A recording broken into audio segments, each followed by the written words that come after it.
매주 계속해서 사도행전의 말씀을 읽고 나누고 있습니다.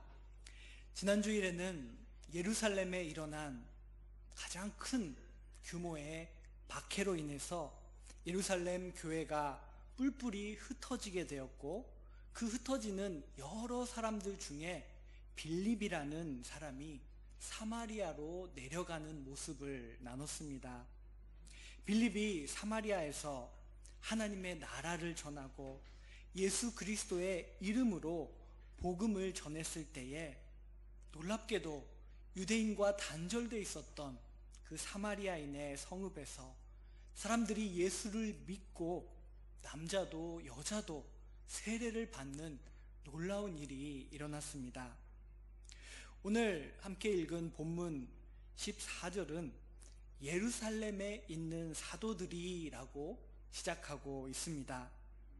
큰 박해가 일어났을 때에 예루살렘 교회, 이 에클레시아에 속해 있는 사람들은 그 박해를 피하기 위해 아마도 어쩔 수 없이 뿔뿔이 흩어졌습니다.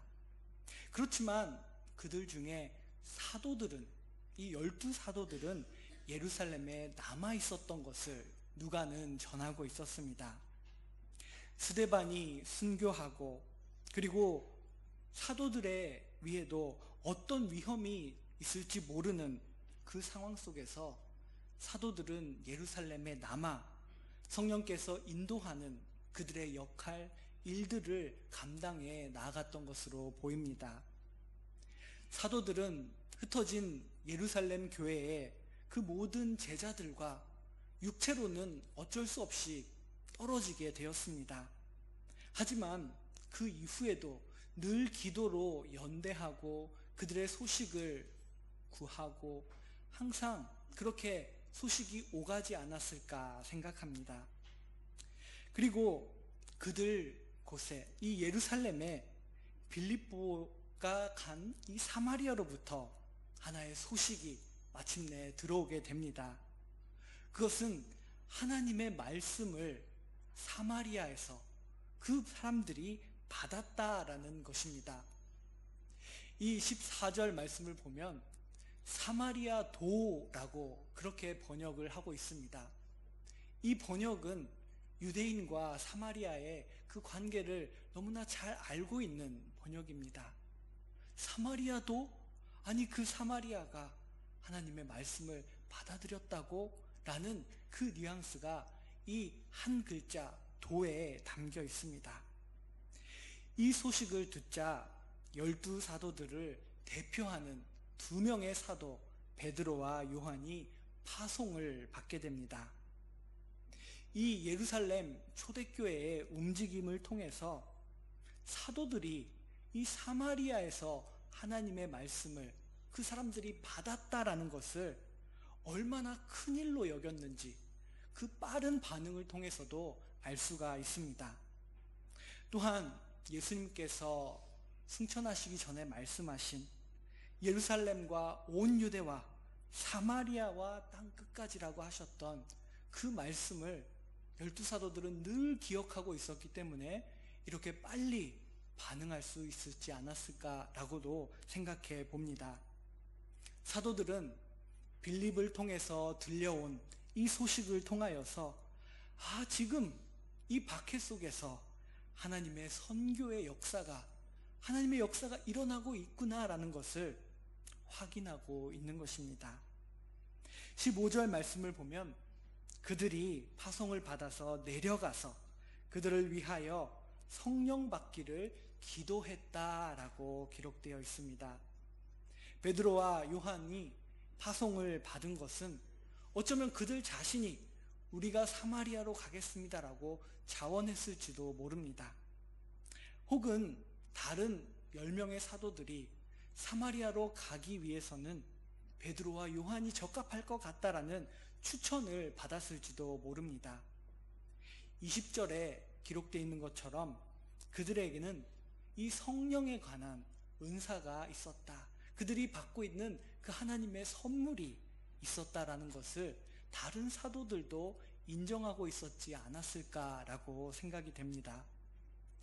이 두 사도가 사마리아에 가서 했던 일은 성령을 받아야 할 것, 왜 성령을 받아야 하는지, 성령이 무엇인지 그들에게 설명하고 그 성령의 필요성을 전하는 것이었을 것입니다. 아마도 그들은 성령을 체험한 사람이기 때문에 스스로가 예루살렘에서 경험한 그 성령의 역사를 생생하게 전하면서 그들에게 성령에 대해서 전했을 것입니다. 그리고 그들이 정말 성령 받기를 원하는 간절한 마음을 품고 기도를 한 것입니다. 예루살렘의 이 초대교회는 예수를 그리스도로 믿는 사람들, 그 사람들의 기도의 모임 가운데 성령이 임함으로써 그 교회가 더 큰 힘을 발휘하게 되었고, 그리고 이전에는 사람의 뜻이 앞서던 제자들이 성령의 이니셔티브, 성령의 주도권을 받아들이고 순종하는 모습으로 하나님이 살아 역사하시는 교회의 모습으로 만들어져 갔던 모습을 우리는 앞서 봤습니다. 그 중심에 있던 두 사람이 바로 베드로와 요한이었기 때문에 그들은 더욱더 생생하게 그리고 뜨겁게 성령을 전할 수 있었을 것입니다. 사마리아 사람들은 아마 이런 성령의 이야기를 처음 들었을 것입니다. 이 사마리아의 모습에 대해서 누가는 16절, 17절에서 전하고 있습니다. 이는 아직 한 사람에게도 성령이 내리신 일이 없고 오직 주 예수의 이름으로 세례만 받을 뿐이더라. 17절을 보면 이에 두 사도가 그들에게 안수함에 성령을 받는지라. 빌립이 먼저 이 사마리아로 내려와서 예수 그리스도를 전하고 그들이 그 말씀을 듣고 예수를 메시아로 그리스도로 영접하면서 예수의 이름으로 세례를 받았습니다. 그 상황에서 지금 두 사도가 파송을 받은 것입니다. 예루살렘에서 온 두 사도들, 이 성령에 충만한 두 사도는 사마리아 사람들을 위하여 그들의 머리 위에 손을 놓고 안수하며 기도했다라고 기록되어 있습니다. 빌립을 사마리아로 인도하신 그 주도권을 갖고 계셨던 분, 성령님이셨습니다. 또한 조금 늦게 베드로와 요한을 사마리아로 이끄신 분 또한 성령이셨습니다. 지난주에 우리가 봤던 것과 같이 모든 교류가 단절되어 있었던 이 유대인과 사마리아인 사이에 다시 교류가, 그들이 서로를 위하여 기도해주고 서로 나눌 수 있는 그런 성령의 역사가 일어나기 시작한 것입니다. 베드로와 요한은 하나님께서 사마리아를 사랑하고 계신다라는 것을 깨닫게 됩니다. 성령의 역사의 방향이 그것을 가고 있기 때문입니다. 그래서 그들 또한 성령을 따라 사마리아를 사랑합니다. 그리고 그곳에서도 예루살렘에서 일어났던 하나님의 역사가, 성령의 역사가 동일하게 일어날 것이라는 것을 확신하며 그것을 위해 기도하고 안수하고 있는 것입니다. 그들의 이 순종함 속에서 하나님의 역사, 성령의 역사를 그들은 새롭게 피부로 체험하게 됩니다. 적대와 단절의 벽이 무너지고 베드로와 요한이 사마리아 사람들 위에 손을 놓았을 때, 유대인이 사마리아인에게 손을 놓았을 때 성령이 임하였다. 그들이 성령을 받는지라라고 누가는 이 당시에 누구도 생각하지 못하는 그 일이 일어났다는 것을 17절에서 전하고 있습니다. 이 모습을 아마 주의 깊게 가까운 곳에서 보고 있었을 한 사람이 지난주에 이어서 이번 주 본문에도 등장하고 있습니다. 그것은 바로 시몬입니다. 시몬은 이 이후의 구절에 나오게 되지만 그 시몬은 이 사마리아 성읍의 영적인 상태를 나타내는 사람이었습니다. 그들은 마술을 통해서 놀랐고, 그리고 이 시몬의 능력이 하나님의 크신 능력이라고, 그리고 시몬은 그것을 보이면서 자칭 큰 자라고 말하고 있었습니다. 베드로와 요한이 이런 사마리아 성읍을 봤을 때 아마 이전에 성령을 받기 이전의 모습이었다면 사마리아가 이렇게 망하는구나 하고 어쩌면 박수를 쳤을지도 모릅니다. 그런데 지금 이 두 사람은 그렇지 않습니다. 그들은 상한 마음, 불쌍히 여기는 목자와 같은 심정으로, 그리고 하나님이 지금 이 사마리아에 무엇을 원하고 계시는지 그것을 전하고 싶은, 그것이 이루어지기를 원하는 강한 마음을 품고 있습니다. 그 마음이 기도가 되었고, 그 기도가 그들의 손을 사마리아 사람들의 머리 위로 움직였습니다. 베드로와 요한을 통하여 사마리아 사람들의 삶 속에, 그들의 일상 속에 강력한 성령의 역사가 일어나는 처음 그 불꽃이 거기서 일어난 것입니다. 이제 이 불은 더욱더 커져 갈 것입니다. 예수님께서 말씀하신 대로 이 사마리아에서 땅 끝까지 이 불이 퍼져 나아갈 텐데, 그 불을 지금 이 사도의 기도를 통해서 그 불이 일어나기 시작한 것입니다. 오늘 말씀 이 전반 부분을 보면서 한 가지 인상적인 점이 있습니다.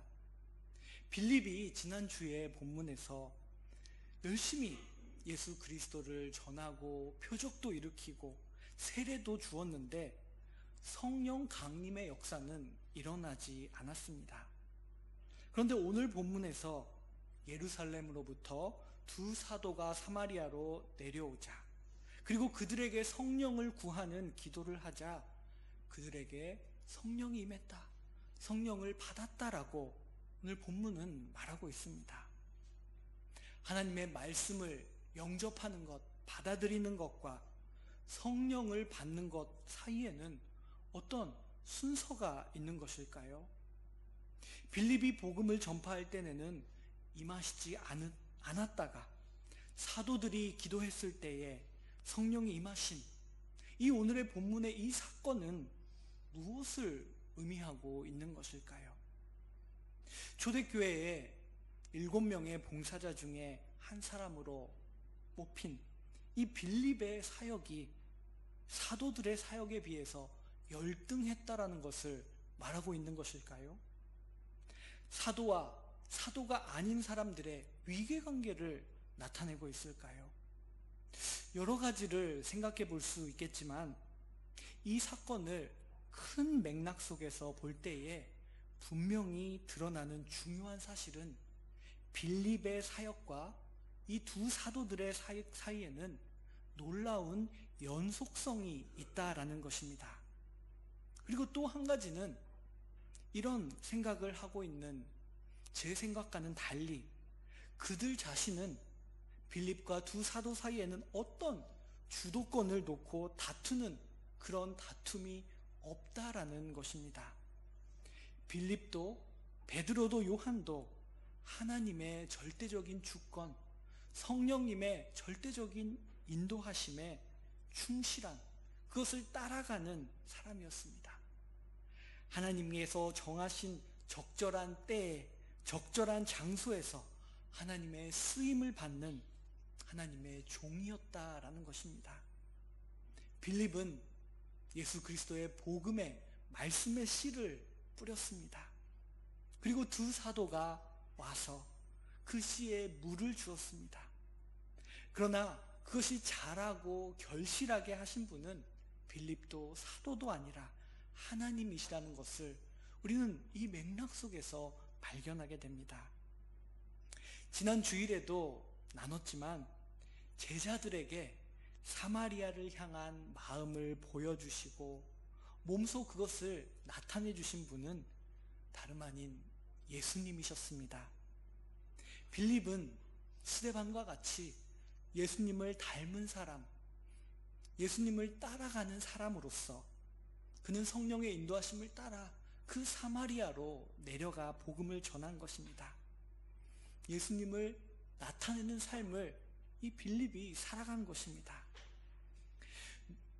오늘 이 사도행전을 기록하는 이 누가가 앞서 기록한 누가복음의 9장에는 이 사마리아와 예수님의 모습이 기록되어 있습니다.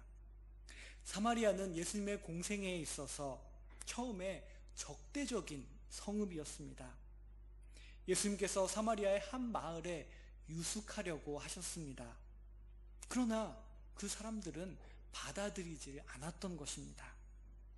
그때 제자들은 그 모습을 보고 사마리아 사람들의 냉대와 반감을 보고 이렇게 말합니다.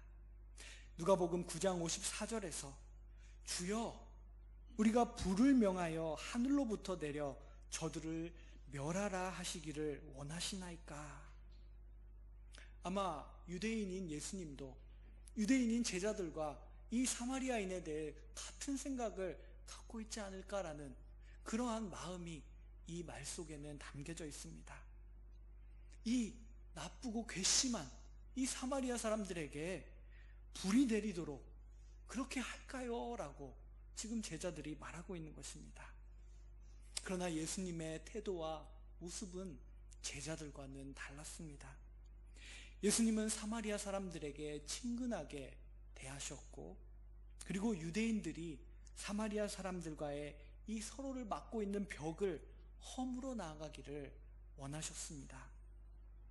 또한 다른 복음서에 나타난 예수님의 모습도 이 사마리아의 관계를 보여주고 있습니다. 예수님께서 이틀 동안이나 유대인이 이 사마리아에 이렇게 오랫동안 머무는 적은 거의 없는 일인데 이틀간이나 사마리아에 머무시면서 사마리아를 바라보셨습니다. 그러면서 희어지고 추수하게 될 밭과 같다. 지금 사마리아는 이런 상태다라고 말씀하십니다. 요한복음 4장 35절에서 사마리아를 바라보시며 이제 희어져 추수하게 되었도다 라고 말씀하셨습니다. 또한 이어지는 37절에서는 한 사람이 심고 다른 사람이 거둔다 하는 말이 옳도다라는 이 구약성경 욥기와 미가서의 말씀을 인용하시면서 내가 뿌려놓은 이 씨앗이 앞으로 다른 사람이 이 사마리아에서 거두게 될 것이다. 나를 따르는 이들이 거두게 될 것이다 라는 예수님의 선포, 예언, 간절한 기도가 이 요한복음에 기록되어 있는 것입니다. 이런 예수님의 사마리아를 향한 그 모습이 이미 앞서 보여주셨던 그 마음이 지금 우리가 읽고 있는 이 사도행전의 시대에서 이루어지고 그리고 펼쳐져 나아가는 모습을 우리는 볼 수가 있습니다. 복음서와 사도행전을 함께 아울러서 보는 큰 맥락 속에서 우리는 이 빌립의 복음 전도와 사도 요한 베드로의 사역이 결코 우열관계가 아니라 경쟁의 비교 대상이 아니라 예수 그리스도로부터 이미 선포되고 시작된 사마리아의 구원, 하나님의 선교라는 큰 그 역사의 한 부분이라는 것을 발견하게 됩니다. 그러므로 오늘 본문의 내용을 통하여서 빌립은 어떤 열등감을 느낄 필요가 없습니다. 반대로 베드로와 요한은 이 일 때문에 절대로 우월감을 느낄 수는 없는 것입니다. 이어지는 18절과 19절에 시몬이 다시 등장하게 됩니다. 이 모습을 보고 있던 시몬은 이렇게 말하고 그리고 태도를 취합니다. 18절에서 시몬이 사도들의 안수로 성령 받는 것을 보고 돈을 들여 19절에서 이르되 이 권능을 내게도 주어 누구든지 내가 안수하는 사람은 성령을 받게 하여 주소서. 사마리아 사람들 위해 성령이 임하는 모습을 사도들과 빌립과는 전혀 다른 관점에서 보는 이 한 사람을 누가는 전하고 있습니다. 이전에 빌립을 따라다니면서 그가 하는 일을 바라보고 있었던 시몬은 이제 예루살렘에서 온 두 사도들에게 주목하기 시작합니다. 시몬의 눈에는 베드로와 요한이 엄청난 영역을 갖고 있는, 그래서 자기의 뜻과 의지로 사람들에게 성령을 부어주고 있는 모습처럼 보였던 것입니다. 시몬이 보고 있는 이 성령은 무엇이었을까요? 그것은 아마 사마리아 성읍에서 다시 한번 그를 위대한 자, 그를 높은 자로 세워줄 어떤 도구로서, 아이템으로서 보였을지도 모릅니다. 그는 은을 갖고 옵니다. 돈을 들여 그것을 사고 싶다, 내게 주소서, 권능을 달라고 말하고 있습니다. 시몬은 이 성령의 가치를 인정하고 있기 때문에 은을 갖고 왔을 것입니다. 그러나 그는 심각한 오해를 하고 있습니다. 베드로와 요한은 결코 자기의 뜻과 의지로 자기가 원하는 사람에게 성령을 부어주고 있지 않다라는 것입니다. 그리고 그가 권능을 받아서 시몬이 원하는 사람에게 손을 안수했을 때 세례를 받을 수 있게, 성령을 받을 수 있게 된다는 것 또한 아주 심각한 오류라는 것을 알 수가 있습니다. 사마리아 사람들은 빌립을 통해서 전해진 예수 그리스도를 영접하고 예수의 이름으로 세례를 받고 있었습니다. 그리고 베드로와 요한으로부터 이번에는 성령에 대해서 듣게 되었고, 이전과는 다른 성령의 인도하심을 받는 삶을 살고 싶다라는 그 간절함과 기도가 있었을 때에 그들 위해 베드로와 요한을 통하여 하나님께서 그들을 사용하셔서 성령이 임했다라는 것입니다. 신앙을 고백하고 예수의 이름으로 세례를 받고, 그리고 오늘 본문에 있는 이 성령을 받게 되는 이 두 가지 일 사이에는 어떤 시간차가 있을 수 있습니다. 그것이 동시에 일어나는 경우도 있지만 그렇지 않는 경우가 있다는 것을 우리는 알 수 있습니다. 사도행전의 다른 부분에서도, 에베소에서도 비슷한 현상이 나타났습니다. 아볼로라는 사람을 통해서 에베소 사람들이 예수 그리스도를 믿고 세례를 받게 됩니다. 그러나 그들은 아직 성령을 받지 못했다라고 누가는 19장에서 말하고 있습니다. 그리고 그런 상황에서 바울이 가서 안수했을 때 그들에게 성령이 임하게 됩니다. 오늘 본문과 이 19장에서 나오는 이 에베소의 모습은 사도들이 자신의 뜻대로 자유자재로 성령을 다스리는 권세를 갖고 있지 않다는 것을 의미합니다. 오히려 반대로 이 두 사건은 성령님께서 사도들을 인도해 가시고 촉구하셔서 그들을 사용하여 하나님의 선교의 역사를 이루어 가시는 것을 뚜렷하게 보여주고 있습니다. 하나님께서는 사마리아와 에베소에서 영적인 준비 단계를 거친 후에 그 다음에 성령 강림과 성령의 영접이 일어나도록 일하셨습니다. 예루살렘 초대교회가, 그 공동체가 기도로 한마음 한뜻이 되어 기도에 집중했을 때에 예수 이름의 세례와 성령 강림과 영접이 일어났던 것처럼 이 일에는 인간의 뜻이 아닌, 인간의 타이밍이 아닌 하나님의 신비로운 역사하심이 있었다라는 것입니다.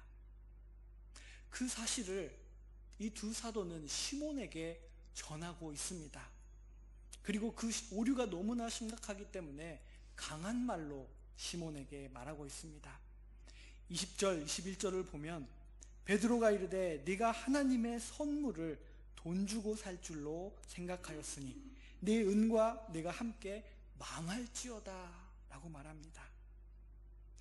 우리는 이미 아나니아와 삽비라에게 일어난 일을 알고 있기 때문에 베드로가 이렇게 강하게 말하고 있는 것을 이해할 수 있습니다.